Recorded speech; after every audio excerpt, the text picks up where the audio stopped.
Сәлем достар, бүгінгі тақырып қорқыныштан 100% арылуға көмектесетін техника.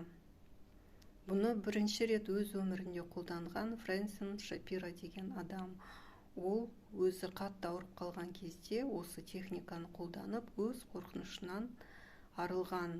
Енді оны қалай жасаймыз? Сізде кішкентай кезіңізде бір иттен қорқып қалдыңыз ба, немесе аварияда түсіп, содан машинаға отыру қорқынышы, немесе жабық кеңістіктен қорқыныш, кез келген қорқынышыңызды, мысалға аудиторияға шығуға қорқасыз ба, болған немесе болатын қорқыныштарыңыздан арылуға болады. Ол үшін не істейміз? Сол ситуацияны, немесе бір адамнан қорықсаңыз, сол адамды, немесе сол ситуацияны ойлап тұрасыз да, көз қимылын жасайсыз.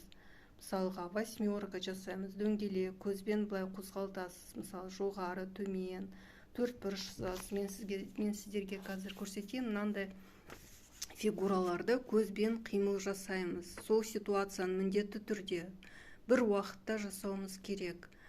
Сол ситуацияны ойлайсыз, және көзбен осындай әртүрлі фигураларды көзбен қимыл жасап сызамыз.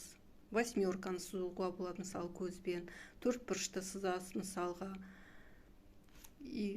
Күнделікті осы техниканы 5 минут жасасаңыз, сіз өз қорқынышыңыздан арыласыз. Сәттілік сізге.